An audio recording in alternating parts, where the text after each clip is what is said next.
Hello and welcome to the Wildcard Rewind. Guess who's back? And it's been week one. It's pretty much in the books. And what a fantastic week it was. Let's get to it. I just wanna rewind to when we were young and hard. Back to all those good times. Take me back to the start.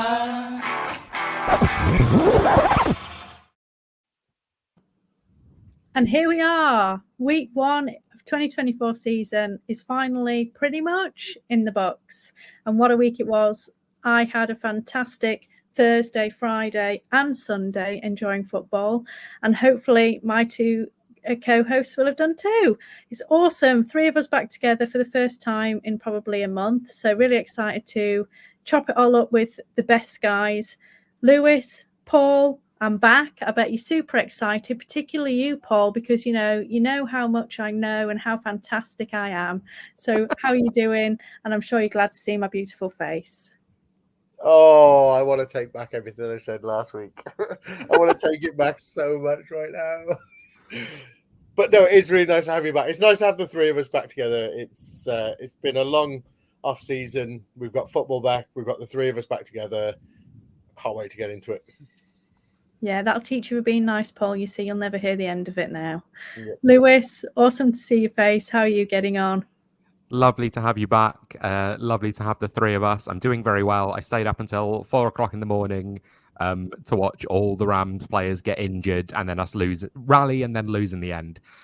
So I actually would like to disagree with what everyone's been saying. It's not good that football's back. I liked when I was talking about this yesterday with my brother came round for Red Zone, and I was saying how the worst thing about football starting is you actually have to be right now. It's very easy in the off season to just spout out takes, but now you can actually be right, and now you can actually you can be optimistic about your team, but now they can actually lose games, and that's something that all 3 of us are familiar with after how week 1 went. So I would like to disagree and say it's bad that football is back and ready for the off season again. Well, me too. As a Bengals fan, suffering the worst loss ever as what was meant to be basically a walkover win has been highly upsetting. So I'm quite happy to go back to the off season, please, when I can pretend that the Bengals actually might be good. I'm really upset, actually. They're meant to be good. What's going on? If you're rubbish and you lose, that's fine. You're rubbish. But when you're meant to be good and you lose, it's just the worst of both worlds. Anyway. Yeah. Let's stop talking about the Bengals. I want to move on. Excuse me. And I'd like a new team. But anyway, big news of the week. Arizona are looking for new fans, just saying. Yeah, interesting choice, but not sure that's for me. You know how much I love Kyler, Paul, to be fair. So should we go on to some big news? And actually, I just noticed here that there's some big news that I didn't even mention in the show sheet. And it happened hours before kickoff, and that's obviously Dak Prescott, quarterback of the Dallas Cowboys, got a ginormous contract extension, $240 million contract, which includes $231 million in guaranteed money, which is valued on annual average as a $60 million a season. So he makes him the highest paid quarterback in the NFL, jumping Joe Burrow and Jordan Love. So, for fantasy, I don't think it's really going to change anything. I'm actually quite upset because I fancied seeing him on a different team next season. But just from a general NFL perspective, I'm really intrigued to what you guys think to this. Is it me, or do the Cowboys just seem to dig their heels in the sand and then pay extortionate amounts of money to players every time? Yeah, I think the problem here, I was trying to explain to a friend over the weekend about the fact that NFL contracts, it's not based off how good of a player you are. It's based off, so the highest paid player at each position won't be the best player at each position. It'll basically be the top 10 in that position who's the most recent to get paid. So if the Cowboys had done Dak's extension earlier into the offseason, that would have come in at around the same sort of Trevor Lawrence type number that we've seen. Because they've waited until genuinely, an hour before kickoff, they now have to pay him as the highest paid player of all time. And it'll be broken in like a year's time. But I'm very happy for Dak. It's just mad that the Cowboys have chosen to go about it in this way. It feels like if you didn't get the deal done now, just wait and figure it out later, rather than like, yes, overpaying. Even though Dak I think is fantastic, but you're still overpaying by making him the highest paid player in NFL history. I'm really intrigued. Paul, do you think if they waited till next year, basically let him test out the free agent market, do you think that ultimately they would have had to pay any more than they've paid now? Or do you reckon that they could have just got away with saying, oh, well, we'll just match, or, you know, put it a little bit over whoever is willing to pay you? I still can't imagine that they would have paid a lot more than they're paying now. So why not just wait, see what his market is, and then go from there? So if you look at players in the past, the ones that have gone, oh, I'm going to test the free agency, or I want to be traded, or anything like that, 9 times out of 10, they never end up with more than what was always on the table. You look at Brandon Ayuk, he put it off, and apparently he took the deal that was basically originally on the table. We've seen it with players in the past, like Le'Veon Bell was offered more to stay at the Steelers, but tested out free agency and ended up at the Jets for less and stuff like this. So I think they'd have got away with paying him less, but it's Jerry Jones. Jerry Jones likes to make a splash, you know. He likes to go, oh, I've paid my quarterback. He's the highest paid quarterback and everything like this. And he's done it on the opening Sunday of the football. And he's gone, oh, look at this. And everyone's pointing at the Cowboys now, and everyone's talking about the Cowboys. And, you know, Dak came out today and said, oh, this new contract, I'm going to go and win the Super Bowl for the Cowboys and everything like this. And that's exactly what Jerry Jones wanted. He wanted everyone to go, oh, let's look at the Cowboys and stuff like this, you know. But I think they'd have ended up paying him the same if he'd have waited till next year. But like Lewis said, I kind of feel like next year you'll see a quarterback that's going to be paid more than Dak. And it's going to be, you know, I remember Pat Mahomes when he signed his deal. What was that, like a $500 million contract over 10 years? And it was like, he's the highest paid. But actually, if you look at his yearly salary now, he's nearly 10 million a year less than what Dak Prescott's on, you know. And so like Lewis said, every year somebody will beat that, you know. So I don't know who it'll be next year that will beat it, if there is anyone, you know. But I think it's Jerry Jones this for me, the splash on the opening weekend of the season for me. I just think Jerry doing this each time just makes the Cowboys more and more top heavy. You know, you're having to pay over the mark for your players, and therefore you have less money to put around. So you're going to end up again with this stars and scrubs type roster, which is great if your stars stay healthy. But when they don't, then everything's going to cave in. And that's my fear for the Cowboys, to be honest. You know, it feels more and more like stars and scrubs are going to have to pay Micah Parsons. I don't know where they're going to get that money from. You know, and then how can they afford anybody else? Completely agree. No. I completely agree. I think we've seen this. Like, if you look back to when Tom Brady was at the Patriots and completely dominating football, he was never the highest paid quarterback. He never demanded to be the highest paid quarterback. They could spread the money about and have many, many good players around them. And I think we've got a lot of superstar players now that go, I want to be the highest paid player. Like Jamar Chase at the moment, he's demanding this big contract, but you've paid Joe Burrow this big contract. You can't afford to pay T. Higgins this stuff. You know, if a player was to go, do you know what? I don't want to be the highest paid. Why don't I take 5 million? I know it's easier said than done. Why don't I take 5 million less? So I'm the third highest paid wide receiver, but also you could then play the tackles, the guards, and everything like this. And actually, we could put a team together and go on that New England Patriots sort of streak where we can dominate football for a long period of time. And I just think everyone now, you know, we'll see it in a few years with Marvin Harrison Jr. You know, if he can be as good as what they say he's going to be, he's going to be somebody that's going, I was a first round pick. I'm one of the best wide receivers. I want to be paid a lot of money. You know, we'll see it with so many players that are that caliber of player come through and go, I want to be the highest paid. I want to be, if you're not going to pay me the highest paid, I'm going to go somewhere else. And I just think it needs to be controlled now. I think they need to rein it in a little bit. Yeah. I think it's really interesting, and I'm glad that you mentioned the Mahomes deal, because obviously you're right with Brady. We always used to hear about this kind of like team-friendly contract, and it was said that when Burrow signed, he signed a team-friendly deal in order for them to pay Jamar Chase, but that's obviously not worked out, and then it hasn't worked out with T. Higgins either. I think Mahomes is the only player in the NFL right now, or the only quarterback in the NFL who can actually claim to be on a team-friendly deal. Like that 50 by 10 that they can move money around constantly, they can front load, they can do some of the reallocations to put money into different years and change it into a bonus. That's the only team-friendly quarterback deal in the NFL. Like they have the ability to go out and sign talent and also then retain talent because Mahomes is willing to work around it. And I know that there's a lot more that goes into this, but then look at who the best team in the NFL is. Like it's no surprises when obviously you have the best quarterback in the NFL. That obviously does help.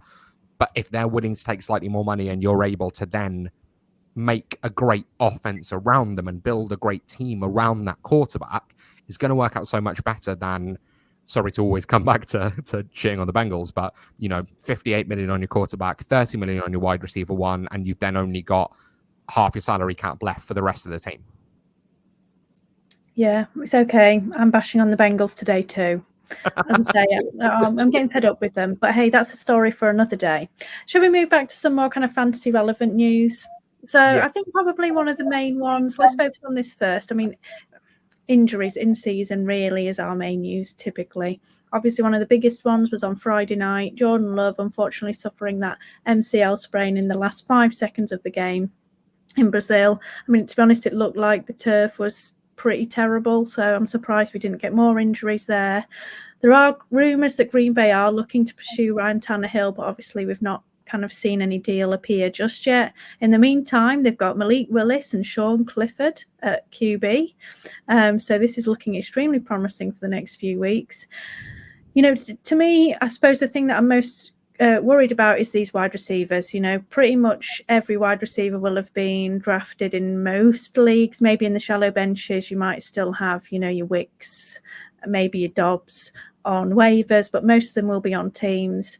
How do you think this injury will affect them, in the short to medium term? And are you willing to start any of them with Love out?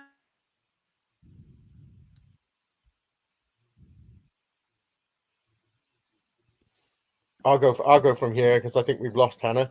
I don't know if you're back, Hannah, but yeah, I'm not really that confident with the wide receivers.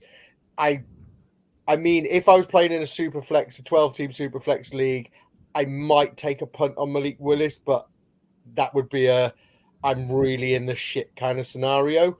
I think Malik Willis does have the rushing upside. Apart from that, he doesn't really interest me. And like I said, it would have to be I'm really in the shit and I've got no other option. I can't see them bringing sort of Ryan Tannehill in straight away. I think there'll be more trying to figure out what the extent of the injury is for Jordan Love and how much time he's going to miss before they sort of start pursuing Tannehill. But I think the only person I'd be willing to or have confidence in playing is Josh Jacobs, and I think that's about it at the moment for Green Bay. I think the rest I'd sort of what's the word? Sort of tread carefully, be cautious with how I'm playing them. And again, I think anyone that I'm playing because I am really in the shit with it, to be honest. Yeah. I know there's a lot of shit in there, but sorry. I went back to have a look at the games that Malik Willis started in 2022, obviously when Ryan Tannehill was injured then in his rookie season. And I think I might have watched... Oh, no, I watched we were all at the game last year that he played a bit of against Baltimore. So he started 2 full games 3 full games in 2022. And you obviously talk about the rushing upside. So in 2 of those games, Malik Willis managed to eclipse 40 rushing yards. Do you want to guess where he finished on those weeks? QB 24. QB 25 in both. So very, very, very, very close. It's So like my fantasy life that is just one out all the time. So the thing is, we often talk about the need to be a dual threat at the quarterback position, but you do need to be able to do something else as well. You need to be able to get points from elsewhere. If you rush for 100 yards but you don't complete a pass, that's 10 points. That's not a good performance at the quarterback position. So I don't think I'd be interested in Malik Willis unless, my team was really, really in trouble. And even then, I just start someone else in the Superflex. Ryan Tannehill would interest me. He was quite good the last time that we saw him. His final games in Tennessee were pretty good. And I think he could keep the offense moving. I think what we're going to see now, the problem is that, there are 4 wide receivers deep in Green Bay, and we were never sure which one to start. But we thought normally, 2 of them are going to be all right week on week. I think now 1 of them is going to be all right week on week. We don't know who that's going to be. I have a feeling this is going to be one of those weird seasons we look back at, that Jaden Reed is going to finish as the wide receiver 1 in week 1, and then we're not going to see anything of him for the rest of the season. He's not going to be a consistent fantasy starter for the rest of the season. Yeah, I'm really gutted, to be honest, because we drafted all of these wide receivers, obviously, because we thought it was going to be a high-powered offense and Love was going to be spreading around the ball and they were just going to be putting up points. And obviously now this has kind of set that back. We don't know how long he's going to be out, how confident he's going to be when he gets back, how mobile. And so I think that really is going to be 4 to 6 weeks where we're not going to be sure if we can start any of them. To be honest, I've always been a bit like, who's going to be the guy to start this week already? So now with him out, I think I'd have to bench everyone unless it's a really big starting lineups and I haven't got anyone else. So there's been a slew of other injuries in week 1, which is always very upsetting, but a few that I've pulled out that could be fantasy relevant for us. So Kenneth Walker left yesterday's game with abdominal issue. We've got a suspect high ankle sprain for David Njoku and an MCL sprain for Jake Ferguson, obviously same as Jordan Love, so likely to miss some time. Any concerns about these? Obviously, Jake Ferguson sounds like we're not going to have him for a few weeks, and probably Njoku with his sprain. But if they are out, with some time, is there anybody that you've got interest in for fantasy purposes, or is it just we're going to have to drop them onto waivers or hide them on our bench or in our IR spots until they can come back? I am really hoping that Kenneth Walker is healthy. I think he finished the game, or he was maybe pulled for a few snaps, but he looked amazing yesterday against the Broncos. He was the only part of their offense that was consistently working. So I think it would be really nice if he couldn't then immediately get injured. In terms of the tight ends, I'm not really interested in sort of a tight end handcuff. I couldn't even tell you who the backups are in Cleveland and in Dallas. But Jake Ferguson, I think, is going to miss some quite serious time. The worry is that we were talking about before the show, tight end was so rough this last weekend. And now you've just lost 2 of the sort of top 8, top 10 pieces. So now it's getting even shallower. I know, when you look at basically of the tight ends that you would have intentionally drafted, you were only really happy with Brock Bowers and Kyle Pitts. And even then, it wasn't, absurd performances. It was 11, 12 points. So I think it's just now the tight end landscape is now getting even shallower and even murkier with these 2 pieces missing. Anything to add there, Paul? Yeah, so I just want to mention with what Lewis was saying about the tight end landscape this weekend. Kyle Pitts, who was my flag plant this year, did really well. I just want to add that Mags' Dalton Kincaid was 1 reception for 4 yards. This is the guy that he thinks is going to be the tight end 1 in Dynasty in 12 months' time. I don't think so. But going back to these 3 players, to me, I think Kenneth Walker. Yes, he was phenomenal yesterday. I did watch that game. He won me £37 because I had a touchdown bet with him in, and he got that for me. So I love him even more. But I think the running back position is quite easy. If one goes down, you always go to the next replacement because he's going to see the workload. So for me, if Kenneth Walker's not playing, then it's straight to Zach Charbonnet. And I believe he actually did get some work yesterday. For David Njoku and Jake Ferguson, like Lewis said, it is murky out there at tight end. I don't think there is like really a handcuff. It's like wide receiver. If one goes down, the other one doesn't automatically step into that role and all of a sudden they're great. But I think for me, the people that will benefit from these injuries is probably Jerry Jeudy at the Browns. I think he'll maybe see a few more targets with Njoku going down, and maybe somebody like Brandon Cooks at the Cowboys. I think maybe he may be used a bit more and see a bit more targets. So I'd be monitoring them. The sort of lower down wide receivers is more the point. Look at them players, because they may see a bit more work with these guys missing time than tight end 2 on the depth chart stepping in and going, I'm the new Jake Ferguson. I think other players will benefit more from them injuries. Yeah, I mean, it really feels like Dak's pass catchers are getting shallower and shallower, and CD is more and more likely to finish as that overall wide receiver 1 again, and go against Paul's big. I can't remember what we were doing. We were big guesses or whatever we were saying. Trends, weren't we? Bold prediction. That's the one. I'm just saying one of them's already come true. What was that? I went JJ McCarthy won't start more than 5 games. So going well there. So should we go to our regular features of the week? This is exciting now, isn't it? Because now Lewis has put a little bit more moxie into this, so we need to try and actually be good. Unfortunately, I suspect that's not going to make us any better, and the loser's just going to be the worst of bad picks. But hey, let's see how we got on this week. So obviously, I absolutely nailed one of these. We'll get there in a bit. Yeah. There is one pick that I absolutely nailed. But you need to nail 3. You know what I mean?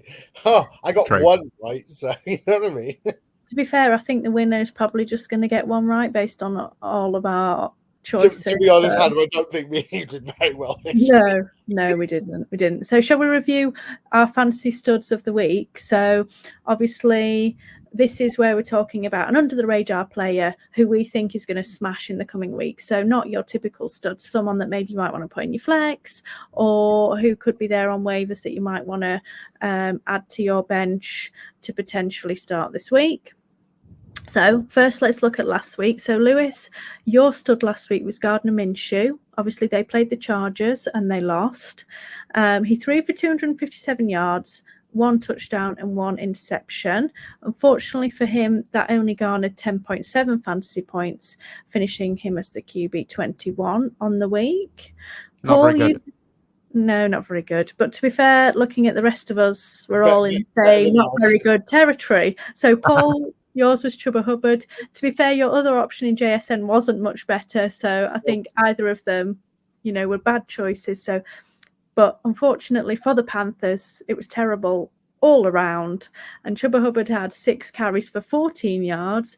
That was 1.4 PPR points. And he finished as the running back 63. So I think maybe Paul has won this week as the worst stud. I'm not far behind. Nailed it. With Andre Yoshavash. Quickly before we move on, that Panthers game might have been the worst I've ever seen a team play. Like with their starters as well, like without any notable injuries. That's just, they have a new offense. They're ready to go. They've brought in all their acquisitions. They've traded for Deontay Johnson. And that is how they come out week 1. Like if I were a Panthers fan, I would find a different sport. Like that team is awful. My little brother is a Panthers fan. And I think he was watching the golf last night. They need to get rid of Tepper, don't they? But I have to say, as a Bengals fan, they make me feel better. So, shall we talk about my stud of the week, who was Andre Yoshavash? The idiot dropped 3 balls. He did have 6 targets. Unfortunately, he pulled in 3 of them for 26 yards and 5.6 PPR points, finishing as the wide receiver 60. I do actually think if the Bengals had been half decent, he probably would have put up a pretty good week. But unfortunately, the Bengals were not half decent. So Shall we see what studs we've got for week 2? Let's see if we can do any better this week. So let's start. Do we want to pick our most wrong as we go through to get our points ready? So I mean, I have to say, it's easy for me this week. It's an easy loss for me this week.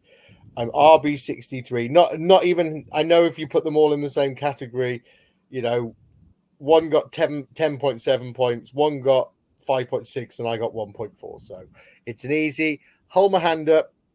I take the loss on the studs. It's me. I was inclined to agree. I think we all had a pretty terrible week this week, but getting under 2 points, I think, is especially terrible. I know, but he scored more points than Dalton Kincaid. He did. I do have to say, it feels a bit sad, like that when you actually smash a week, you don't get anything. Yeah, you're less likely to do a forfeit. Yeah, I mean, you're still, because obviously we don't need one of us to win. We need one of us to lose. We need one person to lose to have to do a forfeit rather than one of us to win and get a prize. So we're doing golf. We're doing highest score. Well, I think we've lost Hannah. So while we're waiting for Hannah to get back, should we move on to the studs? And who do you want to kick us off? Are you back with us, Hannah? Just about. I don't know what's going on tonight. I think some sort of aliens passing through my internet. But anyway, we'll see if we can keep going. Go on, Paul. Give us your this week's stud for you to lose. So my stud that's going to take me to infinity and beyond this week is Lad McConkey. Lad McConkey this week had 7 targets against the Raiders defense. And actually, I thought that Raiders defense did a fabulous job. And I only think the Chargers won it when it was getting towards the end of the game. And I think they were done in by then. And this week, Lad McConkey, and I'm sure we're all going to do it because we all target this one team that everyone can score loads past. Do you remember? I think it was the Broncos last year, and everyone was like, start anyone that's playing the Broncos are going to score loads of points. That is my theory this week, okay? I'm going for Lad McConkey playing for the Chargers, and they play the Panthers in week 2, and the Panthers are trash. And they've just lost their best defensive player as well. Derek Brown's out for the season. My little brother sent me that today. He said, as if we played our first game, we were trash and we've lost our best player for the whole season. Great. But yeah, so Lad McConkey for me this week. I really like this one. I really like Lad McConkey as a choice. I mean, mine's relatively similar in terms of rookie, but to talk about Lad McConkey, I was really impressed with him. He's not someone that I've actually loved the same way that our wildcard brother Ali has. But he was on the field primarily in 2 receiver sets. I was worried he was going to be slot only, and he wasn't. He looked like the best wide receiver on the Chargers. Not that that's saying a huge amount, but he looked like he has the chance to be the alpha. My worry is that I'm not even convinced the Chargers will need to pass a single ball in order to beat the Panthers next week. I get the feeling that J.K. Dobbins could end up being the RB1 on the week. But I'm sure there will be enough passing volume that I think Lad McConkey will probably have a chance to finish as sort of a top 24 wide receiver on the week. 100%. Yeah, good shout, Paul. Let's see if it comes to fruition or if you basically jinx everything you talk about, as we'll talk about a bit later on. Okay, Lewis, give us your stud for week 2. So I've gone very similar to Paul. I've gone with a rookie wide receiver who's got a touchdown in week 1. This was my guy this offseason. I was really glad to see him starting on the outside for the Bucs. It's Jalen McMillan. So he had a mixed week 1. He did score a 34-yard touchdown. He also was overthrown on another, but he played, the majority of the snaps. And seemed to have quite good chemistry, and the route running really showed. Chris Godwin's obviously been moved back into the slot, which means that McMillan is starting on the outside, but they do move around a fair amount. And that Liam Cohen offense really, from the Sean McVay tree, likes having at least 3 wide receivers on the field. They're playing the Lions. Obviously, we saw A fair amount of passing volume through the air for the Rams last night, with Matthew Stafford throwing for, I think it was about 350 yards, and Cooper Kupp having like 24 targets. Now, obviously, Jalen McMillan isn't Cooper Kupp, but there's going to be, I think these are two good offenses. I think the defenses are both pretty susceptible. So I think with the route running we saw from Jalen McMillan in week 1 and the snap share we saw from him in week 1, I think in week 2 against the Lions, he has a really good chance to outproduce his where he's currently being drafted or being valued, and have a pretty good week. Yeah, I really think that this is going to be an awesome game. I think it's going to be great fun. And do you know, I really enjoyed watching the Bucks just come out of the gates kind of, steaming. Yeah. A lot of people have been down on them because Canales went to the Panthers, but I think they kind of picked up where they left off last season. And I think if they continue to play like this, they're kind of the favourites to win that NFC South there, aren't they? Yeah. New Orleans had a fantastic week, but they were playing the Panthers, we've got to remember. And I just think the Bucks are a bit more well-rounded. So I could certainly see McMillan getting a bit more work this week in what could well be a big shootout. I've gone down the injury route a little bit this week. Obviously, we talked earlier that Kenneth Walker had this abdominal injury. They're not expecting it to be overly serious, but they said they didn't really know. And so, I'm kind of playing a little bit on if he's not 100%, they might just not give him as much work as they did last week. Obviously, we saw that he was eating and doing a fantastic job, but they've got to keep him healthy for the whole season. So I think running him into the ground in the first 2 weeks is probably the wrong way to go with him. I think maybe they'll put their foot off the gas a little bit and just give Charbonnet a little bit more work there. And so I think he could have some good flex value this week. And obviously, if Walker is out or really limited, then he could give us some more.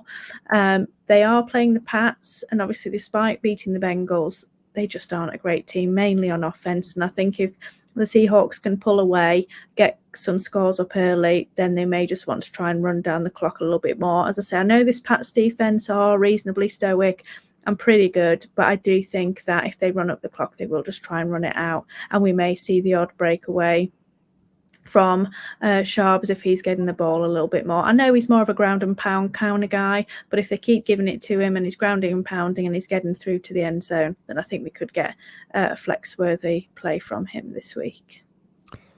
Yeah, I really like Zach Charbonnet as a player.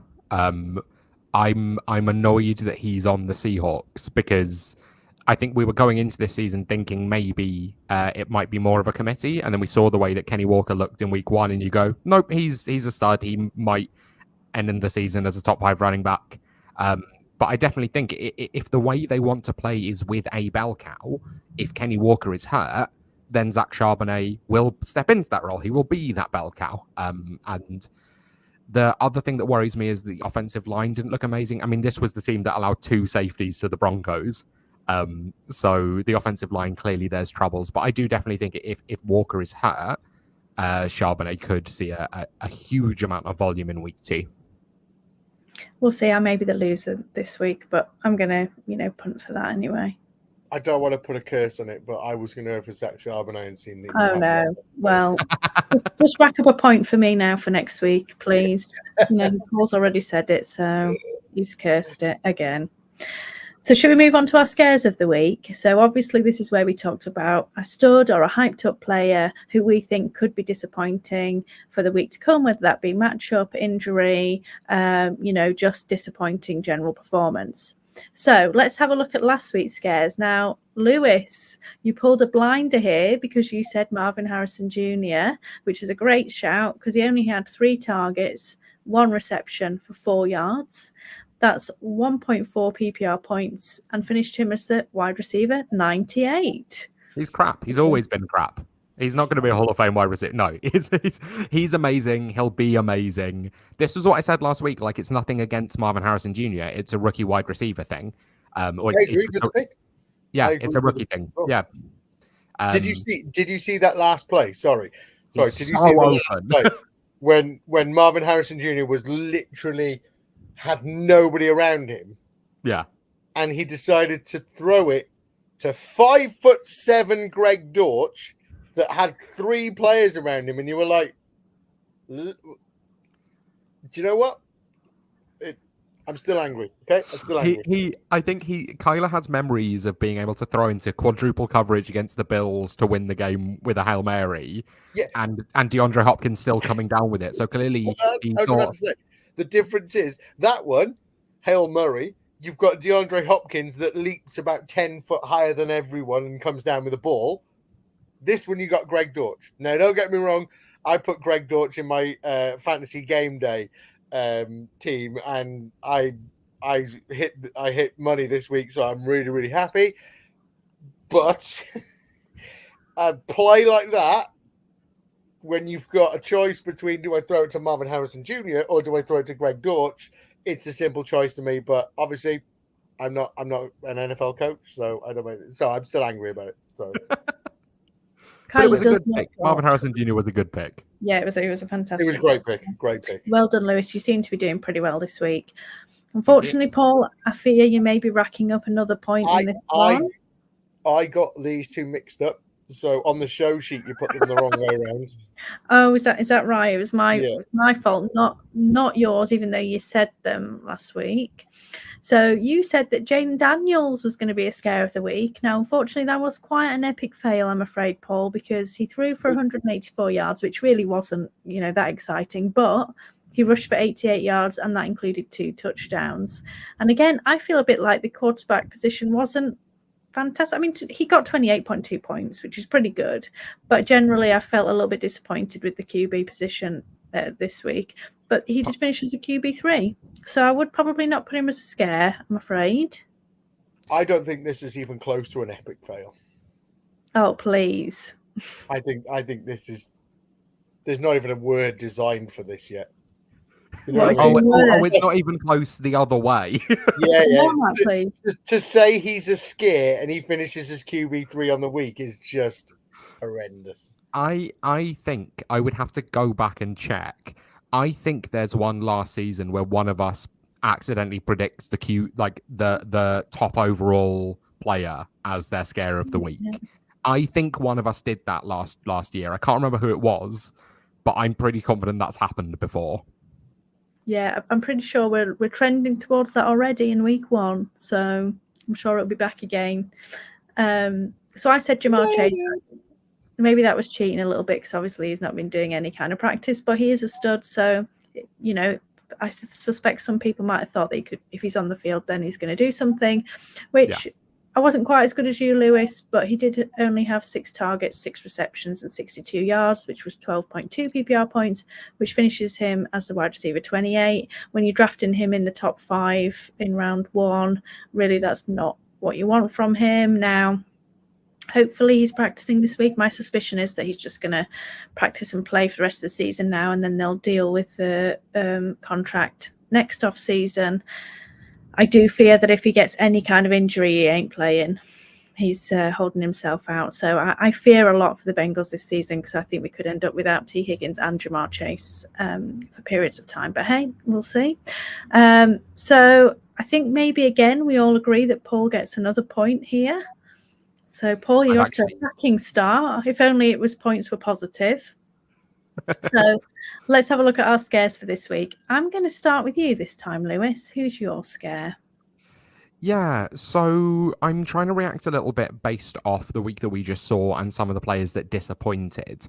And I was really high on the Bears offense. I've been asked by a friend to do a start of the week on their website each week, and I went for Caleb Williams. I had a DFS lineup with Caleb Williams, and I really liked him as a start last week. Obviously, the Bears still won, but the Bears' offense was pretty terrible. It was entirely won by the defense with a special teams touchdown and a defensive touchdown.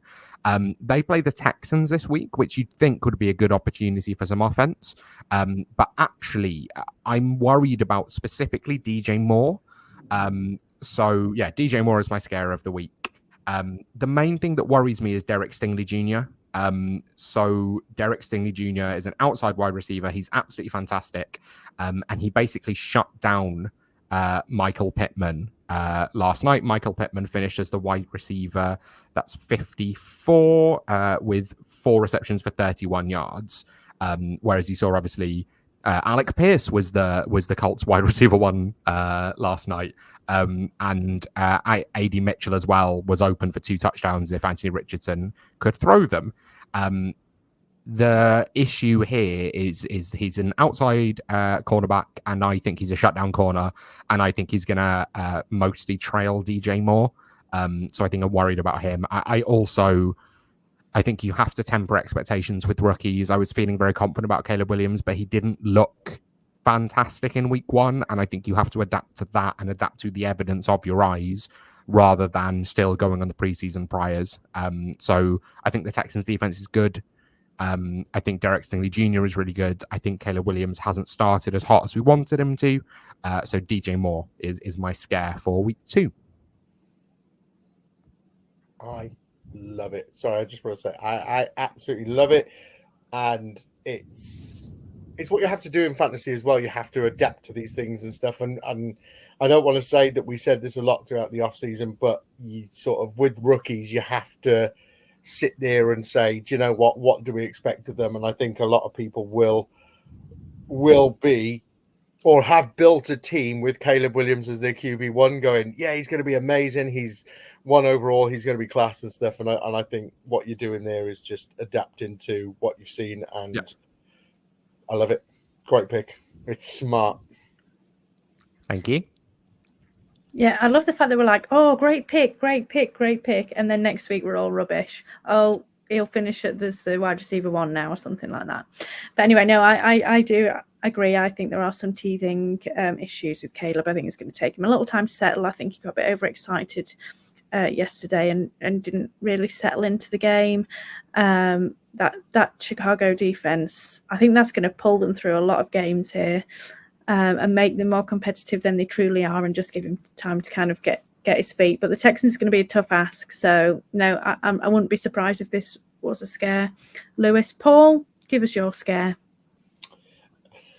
So I've gone for Xavier Worthy, the guy that is currently sat as wide receiver 10 on the week. And I think this is one where I think everyone is just going to overreact and everyone's going to go, Xavier Worthy's incredible, blah, blah, blah. He's wide receiver 10 on the week, all of that.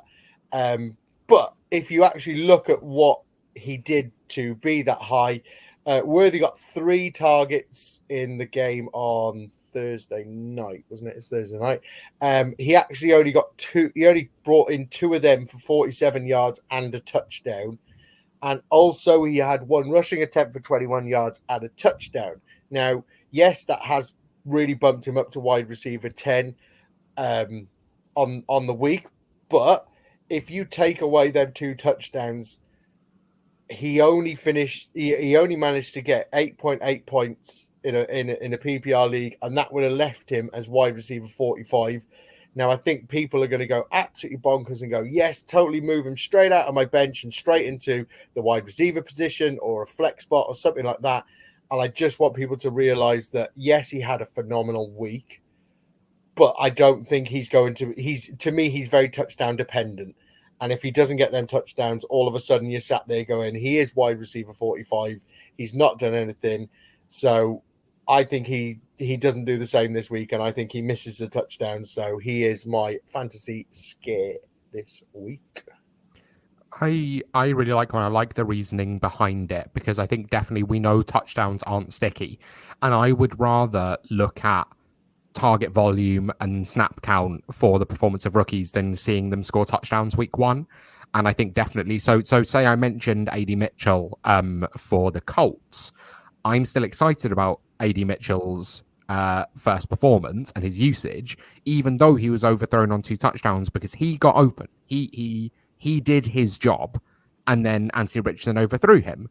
So from my perspective, it doesn't actually make a difference whether or not they score the touchdown, because you're not looking at a week-to-week performance. You're looking at the long-term future of the rookie. So I think taking a rookie who, say, had maybe 6 receptions for 70 yards is probably better than one who touched the ball 3 times but scored 2 touchdowns. That's probably a more sustainable way to achieve fantasy success. So I really like the justification behind this one. Yeah, absolutely. I did start him in a lot of leagues because I felt like I had to. And I was very lucky, but I would not expect him to do that. I think he's very much a boom bust player, isn't he? And I think he is, I know we say it all the time, but a better in best ball guy where we don't have to think about, oh, should I start him this week? Should I not? He's one of those where, you know, next week now everyone will start him and he'll score like 2 points. Then everyone will put him on the bench and then he'll score 20 points. And you're doing this dance, you know, until eventually you're either lucky and you happen to have him on your team when he's doing something, or you totally give in and get fed up and just leave him on the bench the whole time. Yeah. So yeah, I think that's a good shout. Should be good fun. Now, I've been a bit selfish here because I'm hoping that by me picking this player, that actually means they'll do the total opposite. And I'd rather win a point for being rubbish and then finishing as the QB1 than have to go through a whole nother game of terribleness. So my choice this week is Joe Burrow, quarterback of the Cincinnati Bengals. Look, the start of the season has been terrible for the Bengals every year since Zach Taylor became head coach. So I think we've done 10 games, week 1 and week 2, since he's started. And I think we've won 2 of them. Wow. Like, they're always completely ridiculously terrible. So, and also we've got the Chiefs in week 2. So I just think, unfortunately, we're going to get hammered, a bit like we did when we went to the Browns at the opening of last season. Look, we've seen them struggling already last week. Higgins is likely going to be out again. Chase is still ramping up. He's not quite in the zone. And the offense, to me, just doesn't really have a good identity yet. I think this offense is going to struggle against a good Chiefs defense. And I don't feel wholly confident starting Joe Burrow next week. For me personally, I want to see it. I want to see this Bengal offense going back to being that high-powered offense that we know it should be. But if I've got another option, then I'm putting someone else in there if I can. I think most people probably don't and will start him anyway. But if I had the choice and I could find someone, I would consider not playing him. There certainly are quarterbacks that were drafted lower than him that I would prefer to start over him this week. At what point do the Bengals sack Zach Taylor and go and try and get Ben Johnson? Like at what point is this just not going to work with the amount of offensive talent that you have? The problem is the Bengals don't ever sack like their coaches until they really, really, really have to. So you don't have any money. Well, yeah, exactly. So that no one wants to go there for the money.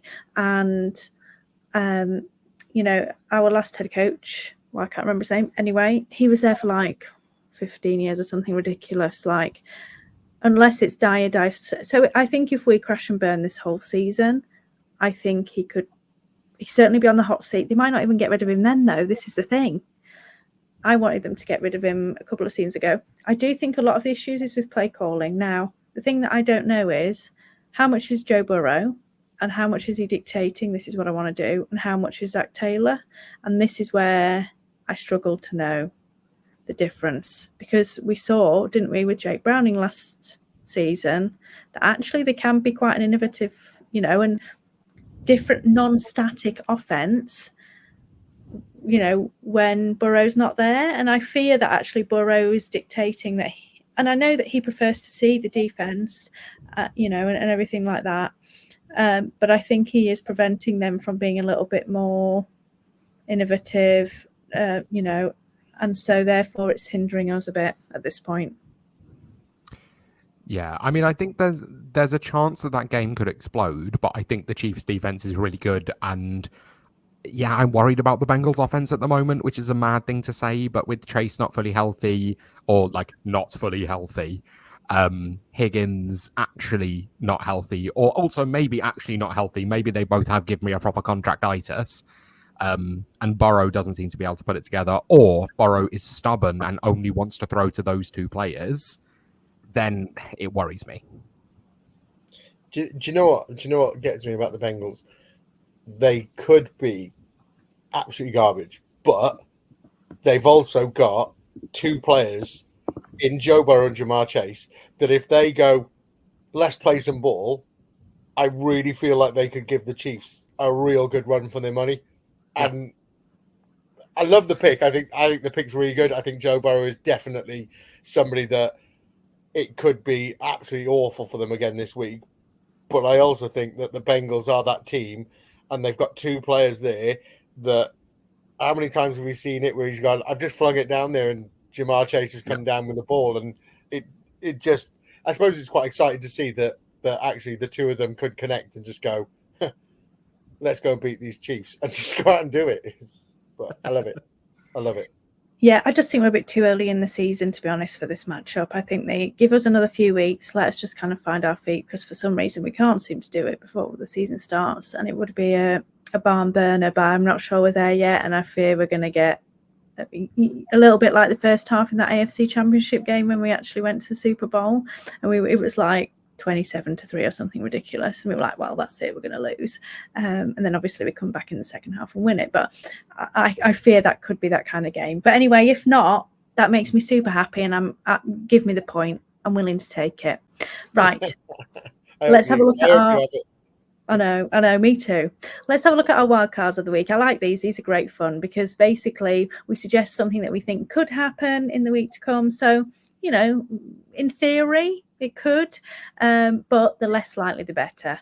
We want some wild takes so that we basically, when we're right, they're hilarious, and we've done a fantastic job. Unfortunately, this week, I don't think any of us were right, but it was fun to do, wasn't it? So It was close. No, Yes. Close doesn't win you a point, though, does it? I nearly won the lottery. I got 5 numbers. No, you didn't win the lottery then, did you? It wins you some of the lottery. Paul's getting angry now because he's on 2 points. So, Lewis, you said that every rookie QB loses their opening matchup. So the starters were Jaden Daniels, Caleb Williams, and Bo Nix. They did all play like they should have lost. But unfortunately for you, Chicago's defense dragged Caleb to a win. And so your wild card was wrong. You're probably the closest there than we were. See, Paul and I went out a little bit, well-ish. Paul and I went out a bit more of a limb, and we actually did 2. So, you know, we had 2 things to fail. So I feel like we've put a little bit more skin in the game on this one than you, Lewis, here. I think you've just misread the show sheet. I think it's wild card of the week, singular. I know. Well, we fancied doing an NFL one and a fantasy one, so we went with it. So, Paul, your NFL one was that you said all our teams would win: the Cardinal, Rams, and the Bengals. So this is where I say, Paul, you absolutely sabotaged all of our teams this week. Please never mention the Bengals in your mouth again, because the Pickens curse came and they all lost. Amazing. We've done nothing but talk about the Bengals this episode as well. So you're the worst, Paul. Well then your fantasy one was that Caleb Williams was going to be the highest scoring QB this week, and unfortunately that was quite a fail. He was 29. 29, I think I might on fantasy data he was 27, but you know, 27, 29. 27, 29, no matter. All the same, right? Yeah. So on a similar vein to you, Paul, obviously I fancied trying to bet who was going to be the QB one, and I went for Voldemort, our favourite, Deshaun Watson. Unfortunately, he was pretty terrible, probably even worse. Now having said that, I actually beat you from a fantasy perspective, even though he was probably worse as an actual real life QB, because he finished as a QB 22. And I think this is just now the nail in the coffin for Deshaun Watson. Did you see that they booed him off the field and were chanting for Jameis Winston? Jameis Winston. For some reason, I had Brissett in my head then for Jameis Winston. So I really hope that they just do this all season, so they have to bench him, because that would be just so much fun. And I just love it when the things go wrong for the Browns, because they're so stupid. I'm like, the Bengals are like not ideal, but the Browns are just stupid. And I do think if you've become a Browns fan as a UK person, I feel sorry for you. Why would you do that? You know, if you could pick any, says me as a Bengals fan, but if you could pick any team, why would you ever pick the Browns? Why? It's good though, isn't it? Come on now. Just got, if anyone in the UK supports the Browns, why? wrong Why with would you? you do that? What's wrong with you, Pete? But the thing is, though, right? 1/32 of our audience is absolutely furious right now, Hannah. I know. Why? Why? But honestly, they've never won anything. It's not even like your glory supporter because they've never had any glory. So I'm just confused. What would make you pick them? It's not even like it's a good place. Tell me about a good thing in Cleveland. Anybody? Me? No one. Well, the How I Met Your Mother fans, Ted Mosby's from Cleveland. Do you think that might be the only reason that they would support them? They like I How I don't Met know, Your Mother? but he's a legend. Yeah, I just still have no idea why. No idea. If anybody is a Browns fan, feel free to let me know why. It's still going. I love it. Anyway, I'll wrap it up. Who do we think was the biggest loser this week? Browns fans everywhere. Browns fans. Give them a point.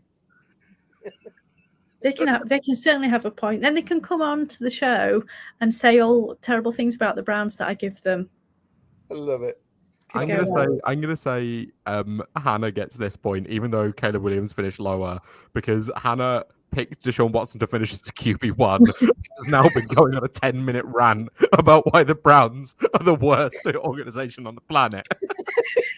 So it's actually true, and I actually feel that I've dug myself away from a point. Yeah. Do you not think? Because don't tell me we weren't all thinking it. I've already given you a point, Hannah. Well, I don't think that's fair, to be honest, because I'm just telling the truth. But anyway, just because we'll maybe have one fan of the Browns who might get upset and never listen again. You're giving me a point. I'm going to put a tweet out and try and find a Browns fan that lives in the UK to come on the show. Do you know one? No. I'll find one. This is the angriest I've ever seen you, Hannah. Well, no, I just don't understand it, to be honest. Unless you've got a really good story, I don't get it. Jamar Chase not signing a contract, meh. No, I know, but crap, meh. Browns have got Deshaun Watson. Why? Why would you support the Browns? Why? But to be fair, right, I have quite a good story for why I support the Bengals. And it wasn't necessarily my choice. It was 2-year-old's me choice, right? So who am I to, say no to 2-year-old me? Whereas, because they're in the Super Bowl, right? They were actually good once, maybe 3 times. But the Browns, never. Anyway, moving on. Can we talk about our wild cards for this week? I know I'm fine. Yeah. It's just something I had to get off my chest. Can I go first? Yeah, go on. I think you should go first, Paul. Right, come on, Paul. Give us your wild card. It's very fitting. I've picked Jerry Jeudy, the Browns wide receiver, to have a wide receiver one weekend. Good luck on that one, Paul. It ain't happening. Oh, I really hope it does now. I know, that would be amazing. Also, because I did 2 last week, so that's my fantasy one, and my normal one is I think the Bengals are going to beat the Chiefs. Oh, you did that on purpose. Right. Well, when they fail, at least I've got someone to blame. Yeah. When they lose. Right then, Lewis, bring us back down to earth. Give us a realistic and serious one. The Browns win the Super Bowl.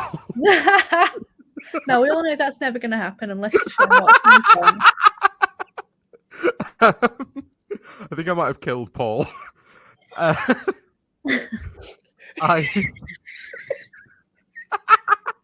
I've put Daniel Jones to rebound versus the Commanders and finish as a top 10 quarterback on the week.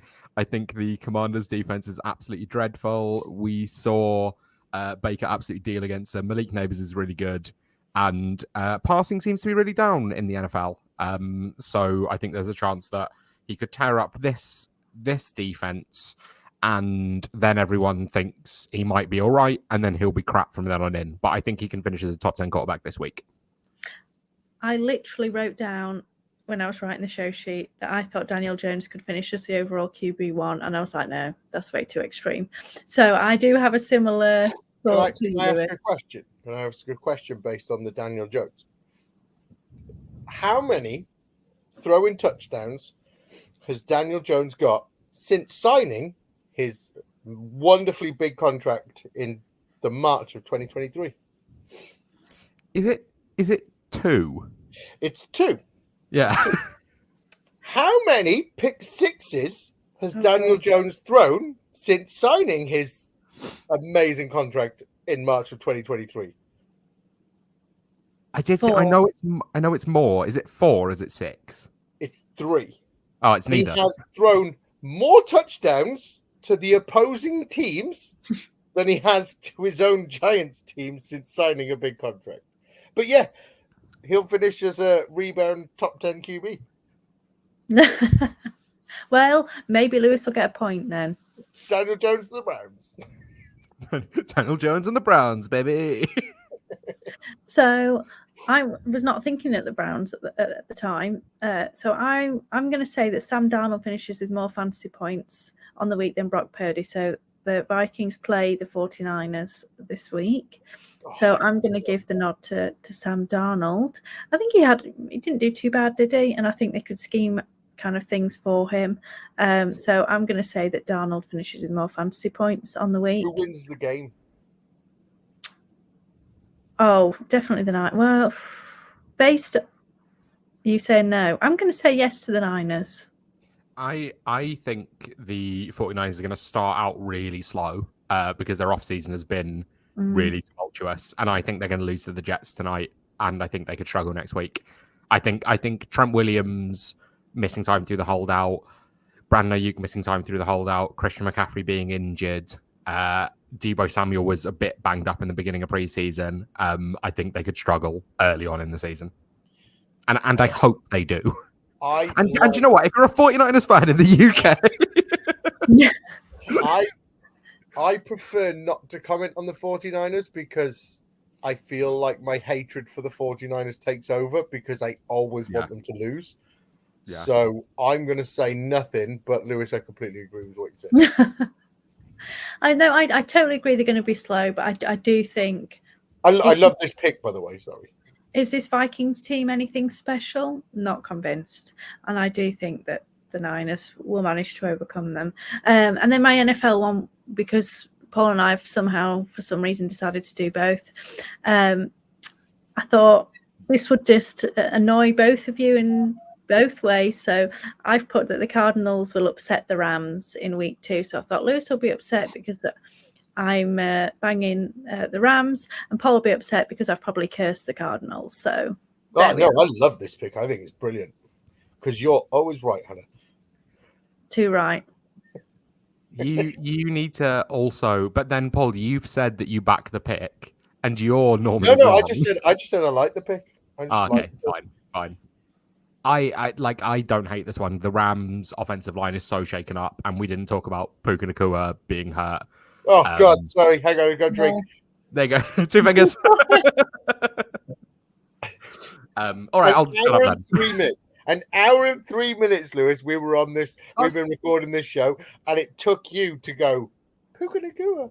I'm actually pretty sure that when I did my intro, I mentioned that he got hurt. So I think I actually mentioned it like 3 minutes into the show. I missed that one. I'll drink because of that as well. Cheers. Here we go again. Yeah, to be fair, I didn't mention him in the big news, did I? We don't know. I was intrigued. I listened to NFL Daily. I don't know if you guys do or not. I know when we're running over a little bit, but I'll just say this final thing.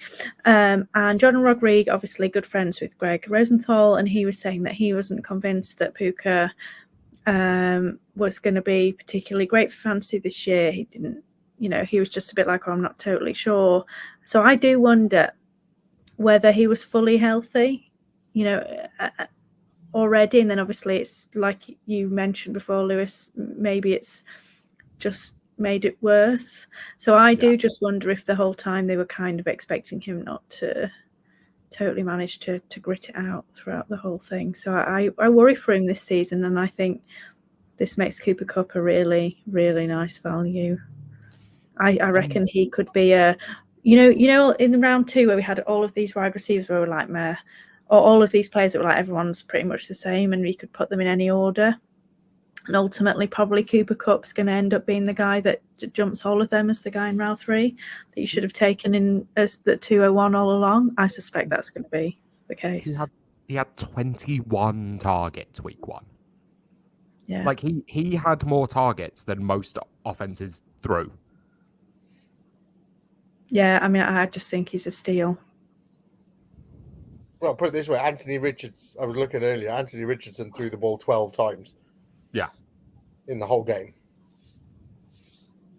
So Great fun. Yeah, I think Kupp's going to be I reckon he's going to be the guy you should have had this year.